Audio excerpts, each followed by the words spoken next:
Guidance to success. और आज हम शुरू करने वाले हैं क्लास 11th क्लास का first chapter, that is introduction to accountancy और यू कैन से अकाउंटिंग।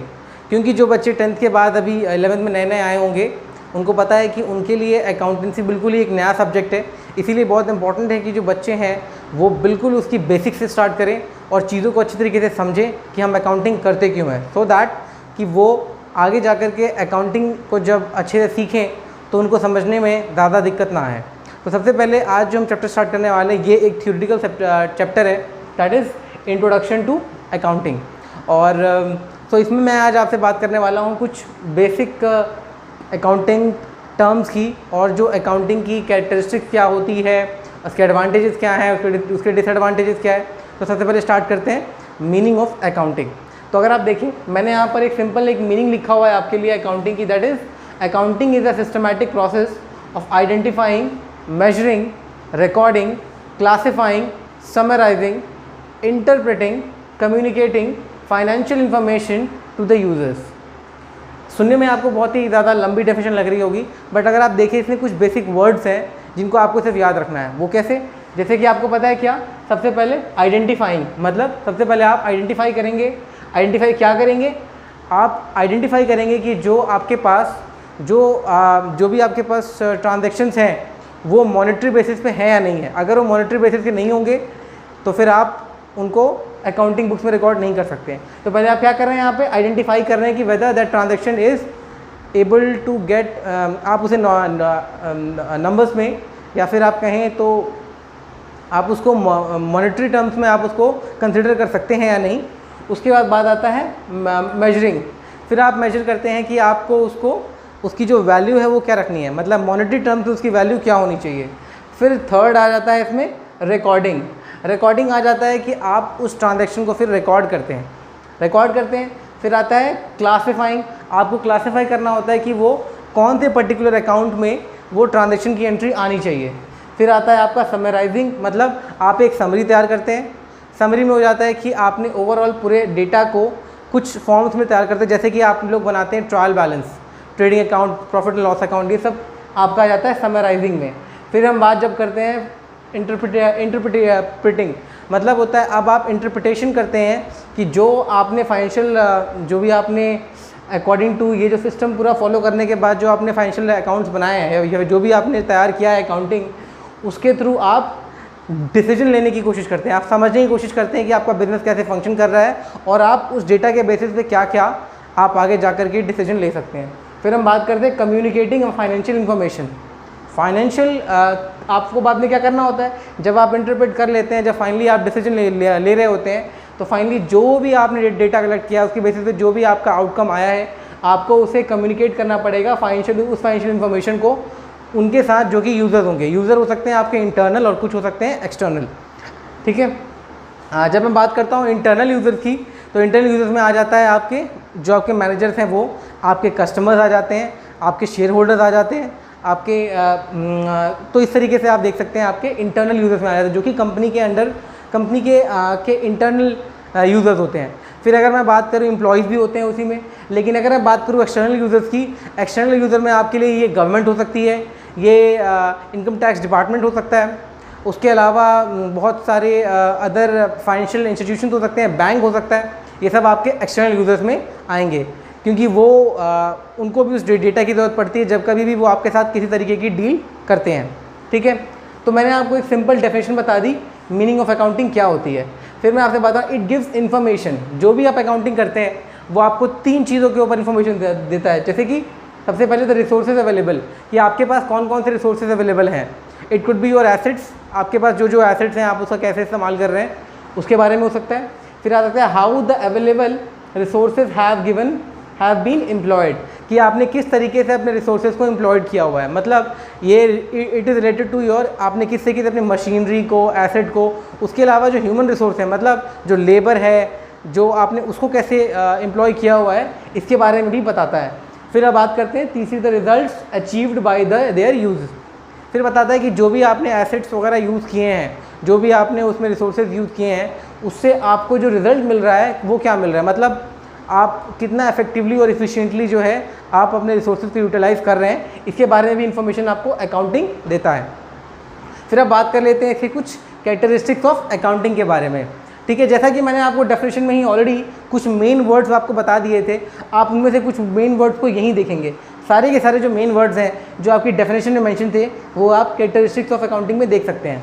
ठीक है, आप देख सकते हैं जैसे कि identifying of financial transactions and event. सबसे पहले आप ये पता लगाएंगे कि जो आपके फाइनेंशियल कौन कौन से आपके फाइनेंशियल ट्रांजैक्शन हैं, क्योंकि हमारी अकाउंटिंग की एक ख़ास बात ये है कि ये सिर्फ फाइनेंशियली या फिर आप कह सकते हैं जिसको आप मॉनेटरी टर्म्स में आप जिसको मेजर कर सकते हैं, ये केवल उनको ही रिकॉर्ड कर सकता है। इसीलिए हम ये आइडेंटिफाई करते हैं कि whether that transaction is related to money और नॉट। ठीक है, फिर हम बात करते हैं मेजरिंग द आइडेंटिफाइड ट्रांजैक्शन। फिर हम मेजर करते हैं कि जो उसकी वैल्यू है वो क्या होनी चाहिए, मतलब आप उसकी बुक वैल्यू क्या लेंगे। जैसे कि मान के चलिए आपने, अगर आप कंपनी में कोई भी एसेट्स आप अगर परचेज़ करते हैं तो जनरली हम उसकी जो वैल्यू है वो हम कॉस्ट पे रखते हैं, लेकिन कॉस्ट भी हो सकती है, आपने उसको जिस सेल प्राइस पे भी आप ले सकते हैं, लेकिन हम हमेशा कॉस्ट पे ही एसेट्स को मेंशन करते हैं अपने अकाउंटिंग बुक्स में। तो आप ये मेजर कर रहे हैं कि आपका जो ट्रांजैक्शन है उसकी क्या मॉनेटरी वैल्यू होनी चाहिए। फिर बात करते हैं रिकॉर्डिंग। फिर आपका काम होता है रिकॉर्ड करना, मतलब कोई भी जो ट्रांजैक्शन हुआ है आप उसके लिए रिकॉर्डिंग में क्या करते हैं, हम जर्नल एंट्रीज बनाते हैं। जर्नल एंट्रीज के थ्रू हम लोग रिकॉर्डिंग का काम करते हैं।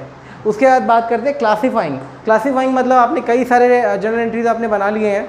अब क्या होगा कि जो जर्नल एंट्रीज एक टाइप की होंगी, जैसे कि जहाँ जहाँ कैश इन्वॉल्व होगा आप उसके लिए एक अलग से बना देंगे ledger account that is equals to cash account, और आप उसमें क्या करेंगे, जो भी ट्रांजेक्शन कैश में हुए होंगे आप उनकी एंट्री लेजर कैश का जो लेजर बनाएंगे आप उसमें करेंगे।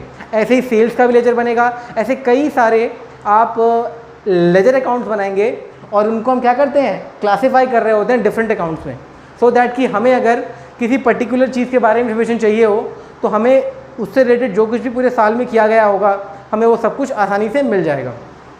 ठीक है, फिर आता है समराइजिंग।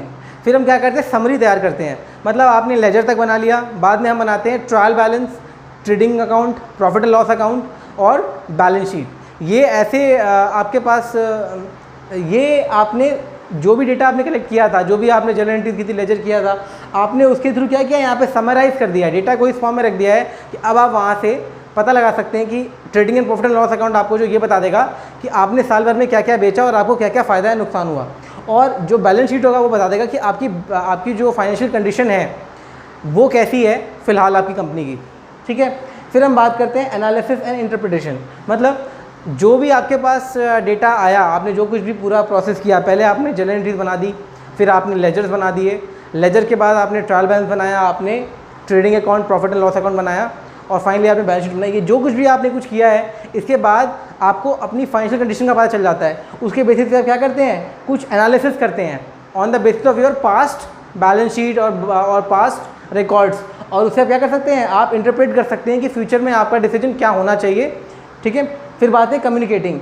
जब आप डिसीजन ले लेते हैं, आपको जो भी आपने एनालाइज किया उसके बेसिस पे फाइनली अब उस डेटा को कम्युनिकेट करना होता है टू द अदर यूज़र्स, जो काम आप करते हैं। तो आप देख सकते हैं कि अकाउंटिंग की ये ही सारे के सारे कैरेक्टरिस्टिक्स भी हैं।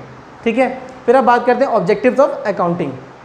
अगर हम बात करूँ ऑब्जेक्टिव्स की तो आप देख सकते हैं क्या है, सबसे पहले मेंटेनिंग अकाउंटिंग रिकॉर्ड। सबसे पहला ऑब्जेक्टिव आपका क्या होगा कि आप चाहते हैं कि आप सभी के सभी जो अभी आपने ट्रांजैक्शन किए हैं आप उनका एक अकाउंटिंग प्रोसेस पूरा मेंटेन करके रखें। फिर दूसरा आपका क्या होता है कि आप डिटरमाइनिंग द प्रॉफिट और लॉस। फिर आप ये पता लगाना चाहते हैं कि आपको पूरे साल में प्रॉफिट हुआ या नुकसान हुआ, क्योंकि आप जो भी अकाउंटिंग करते हैं जनरली आप एक साल का कर रहे होते हैं। आपने क्या किया था, पूरे अकाउंटिंग प्रोसेस ऐसे तो कंटिन्यूअस होता है, लेकिन हम उसको टाइम टू टाइम एनालाइज करने के लिए हम उसको पार्ट्स में डिवाइड करते हैं, दैट इज़ जनरली 1 ईयर। एक साल का हम उस टाइम पीरियड में डिवाइड कर देते हैं। तो आप क्या कर सकते हैं, आप पूरे साल में आपने जो भी सामान बेचा है, ख़रीदा, उससे आपको कितना फ़ायदा और कितना नुकसान हुआ, आप ये पता कर सकते हैं with the help of accounting. अगर आपने अकाउंटिंग प्रोसेस सारे के सारे रूल्स एंड प्रिंसिपल को, जो अकाउंटिंग के लॉज हैं, आपने उनको फॉलो करते हुए किया होगा तो। फिर बात करते हैं डिटरमाइनिंग फाइनेंशियल पोजीशन। ये आपको बता सकता है कि आपकी फाइनेंशियल पोजीशन क्या है। अगर आपने अपनी अकाउंटिंग को सही किया है according to the law, rules and principle, तो आप ये पता कर सकते हैं कि आपकी जो फाइनेंशियल पोजीशन है वो मार्केट में क्या है। फिर बात करते हैं फैसिलिटेटिंग मैनेजमेंट। ये जो भी बैलेंस शीट होती है, जो भी आप ये जितने भी आप अकाउंट करते हैं, जो भी आप समराइज़ करते हैं, इतना कुछ जो आप बनाते हैं अकाउंटिंग प्रोसेस में, उसकी वजह से क्या होता है, जो मैनेजमेंट को क्या हो जाएगा, मैनेजमेंट के लिए काम काफ़ी आसान हो जाता है, उसके लिए डिसीजन मेकिंग आसान हो जाता है, उसके लिए चीज़ों को मैनेज करना आसान हो जाता है, इसीलिए ये काफ़ी ज़्यादा हेल्प करता है मैनेजमेंट को। फिर हम बात करते हैं providing accounting information to users. फिर हमारा जो ऑब्जेक्टिव होता है वो ये होता है कि जो भी अकाउंटिंग इन्फॉर्मेशन है वो जितने भी यूज़र्स हैं, whether they are internal whether they are outsider, हम उन सबको इन्फॉर्मेशन प्रोवाइड कर सकें related to our company accounts. ठीक है। फिर हम बात करते हैं प्रोटेक्टिंग बिजनेस एसेट्स। फिर एक इनका पर्पस ये भी होता है कि वो चाहते हैं कि जो बिज़नेस के एसेट्स हैं उनको बचाएं, लेकिन उसको बचाने के लिए क्या ज़रूरी है कि आप उसका time to time accounting process पूरा फॉलो करें, सो दैट कि आपको पता चले कि आपके पास कितने एसेट्स बाकी हैं और कितने आपने खर्च कर दिए। ठीक है। फिर आप बात करते हैं आपसे एडवांटेजेस ऑफ अकाउंटिंग के बारे में।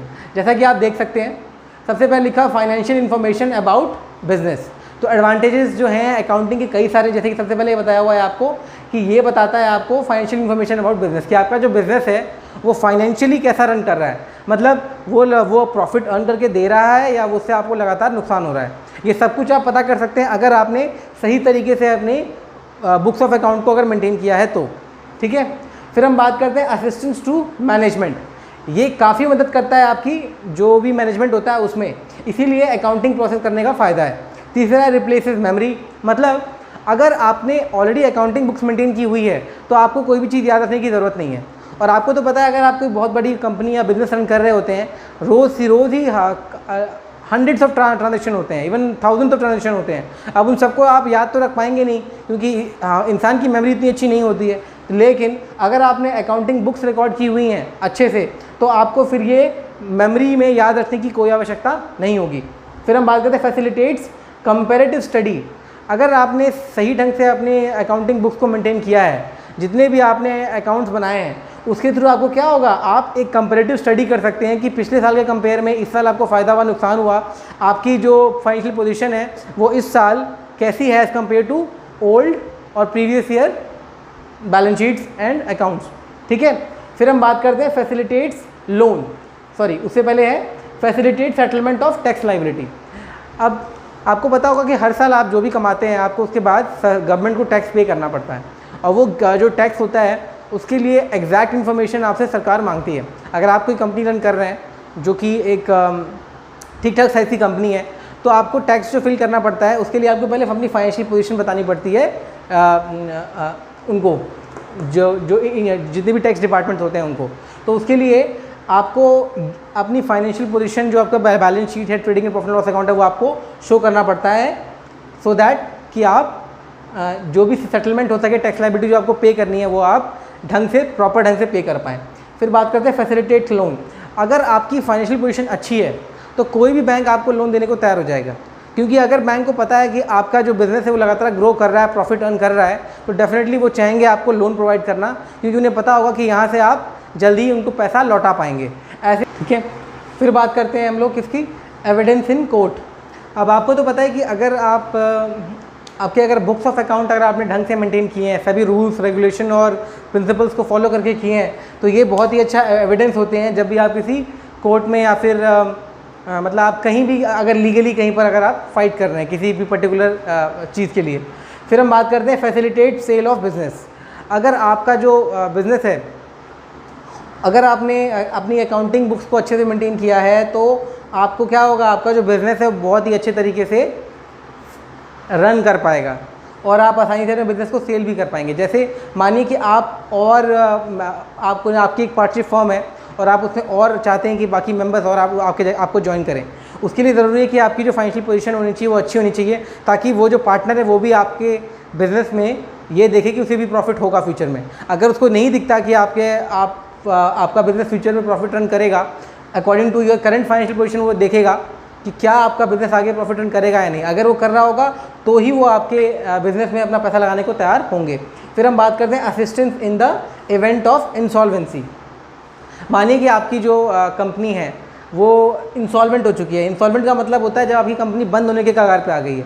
ऐसे में अगर आप अपने जो भी आपने लाइबिलिटीज़, जो भी आपने लोन वगैरह लिए हुए हैं, अगर आप उनको पे नहीं कर पाते हैं तो ऐसे में अगर आपने बुक्स को सही ढंग से मेंटेन किया है तो जो भी पार्टनर है, चाहे वो रिटायरमेंट हो रही हो, डेथ हो रही हो, उसका जो अमाउंट है, एग्जैक्ट अमाउंट उसको क्या डिस्ट्रीब्यूट होना चाहिए, वो आप आसानी से दे पाएंगे अगर आपने ढंग से, अगर आपने अपनी बुक्स को मेंटेन किया हुआ होगा तो इसीलिए यहाँ पे आपको क्या होगा, आपको काफ़ी हेल्प हो जाती है, असिस्टेंस हेल्प मिलती है in the event of solvency. फिर बात करते हैं हेल्पफुल इन पार्टनरशिप अकाउंट्स।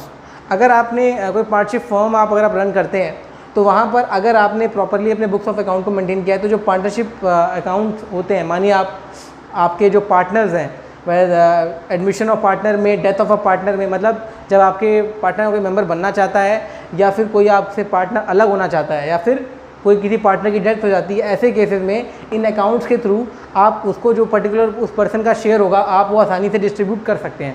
इसीलिए ये जो बुक्स ऑफ अकाउंट होते हैं काफ़ी ज़्यादा हेल्पफुल होते हैं। फिर हम बात करते हैं हेल्पफुल इन डिसीजन मेकिंग। जो भी आप अकाउंटिंग करते हैं, इसका सबसे बड़ा एडवांटेज यही है कि आप अपने अकाउंटिंग बुक्स के थ्रू आप फ्यूचर में होने वाले जो डिसीजन है आप उनको ले सकते हैं आसानी से। और क्योंकि आपको पता होता है कि आपको लगभग आपको सही एक इमेज शो करता है आपके अकाउंटिंग के बारे में। फिर हम बात करते हैं इसे कुछ लिमिटेशंस के बारे में। अगर मैं बात करूँ अकाउंटिंग के कुछ लिमिटेशन के बारे में, तो पहला तो ये है कि accounting is not fully exact. जो भी आप अकाउंटिंग करते हैं वो फुल्ली एग्जैक्ट कभी नहीं होती। हम हमेशा उसमें क्या करते हैं, मैनिपुलेटेड एक वैल्यू लेते हैं। अब ऐसा मैं क्यों कह रहा हूँ, मान करके चलिए कि आपके पास कोई एसेट है, तो एसेट की जो एक यूज़फुल लाइफ है वो हमें पता नहीं होती है, बट हम क्या करते हैं, हम बस मान लेते हैं कि उसकी एग्जैक्ट वैल्यू जो है ये है और उसकी लाइफ जो होगी 10 ईयर्स होगी, वेदर 5 ईयर्स होगी। तो ये जो हम मान ले रहे हैं इसका मतलब ये कि यहाँ पे कुछ भी एग्जैक्ट तो नहीं है, हमें हर चीज़ माननी पड़ रही है। तो सबसे बड़ी लिमिटेशन तो इसकी यही है। फिर आ जाता है अनरियलिस्टिक इन्फॉर्मेशन। कई बार इन्फॉर्मेशन ऐसी होती है जो कि अनरियलिस्टिक होती है। जैसे कि कई बार क्या होता है, कंपनीज में हम ऐसा शो कर देते हैं कि हमारे जो बैड डेब्ट्स होते हैं हम इनको ये मानते हैं कि वहाँ से पैसा रिकवर नहीं होगा, बट ये ज़रूरी तो नहीं है, पैसा हमें रिकवर हो भी जाता है। तो ऐसे की कई सारी अनरियलिस्टिक इन्फॉर्मेशन भी हम देखते हैं जो कि बैलेंस होकर हमको शो होता है। जैसे कि अगर मैं एसेट की बात भी करूँ तो किसी एसेट की जो यूज़फुल लाइफ है मान लेते हैं कि 10 साल है, बट क्या ये ज़रूरी है कि उसकी लाइफ 10 ईयर्स ही होगी? ये ज़रूरी तो नहीं है। हो सकता है कि जो आपकी वो मशीनरी है वो 10 की जगह 12 साल या 15 साल भी चल जाए, और हो सकता है कि वो आपकी जो मशीनरी है वो 5 साल भी ना चले। ऊपर से हम मान लेते हैं कि एक कुछ ना कुछ उसकी स्क्रैप वैल्यू होगी जिससे वो चीज़ सेल हो जाएगी, बट ये ज़रूरी नहीं कि वो चीज़ आपकी उस पर्टिकुलर स्क्रैप वैल्यू पे सेल हो भी जाए। लेकिन हम क्या करते हैं हम यहाँ पे कुछ एजम्पशन ले लेते हैं, हम कुछ हद तक मान लेते हैं, तो इसीलिए ये जो आपकी इन्फॉर्मेशन है वो रियलिस्टिक भी नहीं होती कई बार। फिर accounting ignores the qualitative elements. बहुत सारी जो क्वालिटेटिव एलिमेंट्स होती है, मतलब जहाँ पर हम किसी चीज़ को मॉनेटरी टर्म्स में मेजर नहीं कर सकते, ये उसको इग्नोर करता है। क्योंकि हमने ऑलरेडी पहले ही पढ़ा था कि अकाउंटिंग जो भी हम करते हैं हम मॉनेटरी टर्म्स में अकाउंटिंग को लिख रहे होते हैं या फिर मेंटेन कर रहे होते हैं, ठीक है। फिर accounting ignores the effect of price level changes. अब आपको तो पता है कि हम जितनी भी हम अकाउंटिंग वगैरह हर दिन प्राइसेस चेंज होते रहते हैं चीज़ों के, लेकिन अकाउंटिंग जो होता है वो प्राइस लेवल जो चेंजेस है मार्केट में, जो प्राइस लेवल जो भी बढ़ता है घटता है, ये उसको इग्नोर करता है और वो ये मानता है कि जो प्राइस है मार्केट में वो स्टेबल है। इस वजह से भी जो अकाउंटिंग होती है वो क्या है, काफ़ी हद तक एग्जैक्ट नहीं हो पाती, एग्जैक्ट नहीं हो पाएगी कभी। फिर बात करते हैं अकाउंटिंग में लीड्स टू विंडो ड्रेसिंग। मतलब अक्सर जो होता है लोग क्या करते हैं, अकाउंटिंग बुक्स को मैनिपुलेट करते हैं, मतलब अपने फ़ायदे के हिसाब से बुक्स में कई सारी चीज़ों को मैनिपुलेट कर सकते हैं, क्योंकि वो बुक्स ऑफ अकाउंट में आपने रिकॉर्ड किया हुआ है। और उसकी वजह से क्या होती है, उसकी वजह से करप्शन होता है, लोग उसका मिसयूज़ करते हैं और वो जो है बहुत ही ख़तरनाक होता है किसी भी कंपनी के लिए। तो आप देख सकते हैं कि ये जो है बेसिक मैंने आपको आइडिया दे दिया है कि अकाउंटिंग होता क्या है, उसके फ़ायदे क्या हैं, उसके नुकसान क्या हैं, फीचर्स क्या हैं, ऑब्जेक्टिव्स क्या होते हैं। और आई होप आपको मेरा लेक्चर पसंद आया होगा। इसका पार्ट 2 जो होगा मैं तुरंत इसके बाद लेकर के आऊँगा, जिसमें मैं आपको बाकी की जो अकाउंटिंग की जो बेसिक चीज़ें हैं उसके बारे में आपको मैं इन्फॉर्मेशन दूँगा। Thank you.